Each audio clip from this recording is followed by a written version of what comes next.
my glasses so I look like an intellectual. I'm going to have to go a long distance before that happens. What do I have? I have my Air Force One shirt on.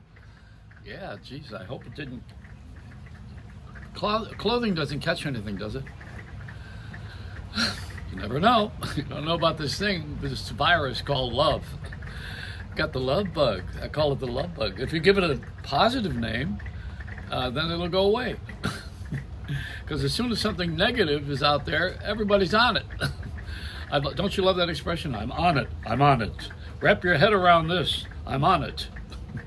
Double down. We got to double down.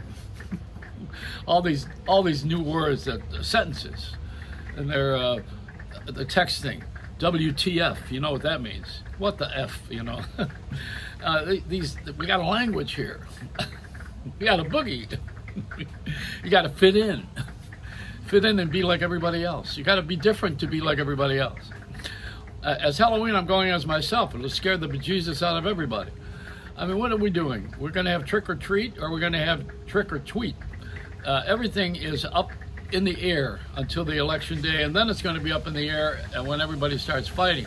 We're going to have a civil war over, I liked him, I don't know why he lost, or the other one, I'm moving to Canada. You always hear that expression.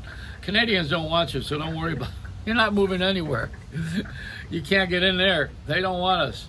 They're you know, the peace on the planet. What Israel has signed an agreement with the Arab nations now.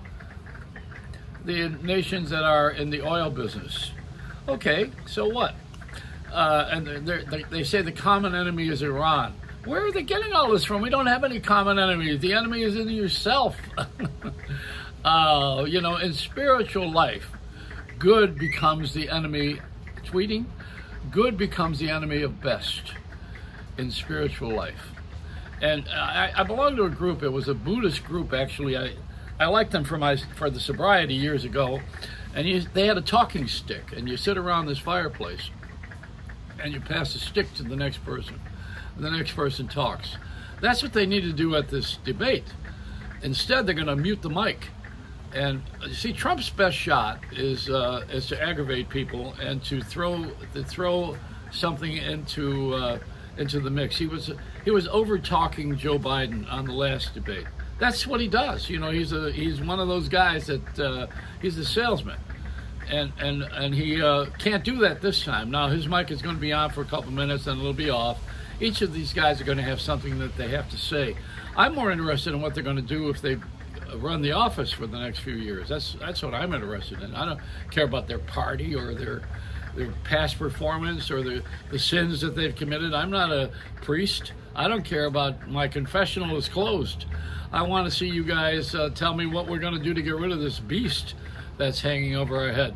Why don't we take all the efforts that we have and find out where this came from in reality and who did it? And let's get rid of that guy or those people in that lab. And let's find out who placed that thing here, who put it, who traveled it across the borders of China. How did it get over the Chinese wall? Tell me who did this thing and what it is. Then when you find out what it is, then you can know to never do this again if you are of that persuasion. But then they say, you know, that war in Syria had biochemical warfare. They were starting to kill people. Remember the president of Syria with chemicals?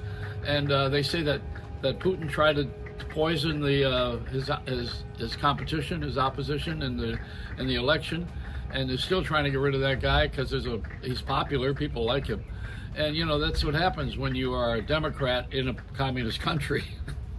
People want toilet paper. Remember, they were out of toilet paper? We were out of it, too, because of the pandemic, but they were out of it because they weren't making any of it. We taught them how to have an economy. We gave them mortgaging. They didn't know how to do banking. We taught Russia. How about a big, fat thank you, U.S.? And the Chinese, this cleverly, they got us to give them our secrets, and they got us to hire their labor, and we gave them our money, and they now are living off of our money that we gave them, and they have our secrets. So they don't need us anymore. That's the plan.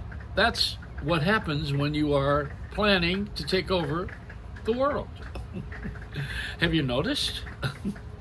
But that doesn't get discussed. We're trying to be friends with these mental midgets. I don't know. I keep looking over here because I keep looking for God to stop me. When I fall over and I'm dead, I still will have something to say.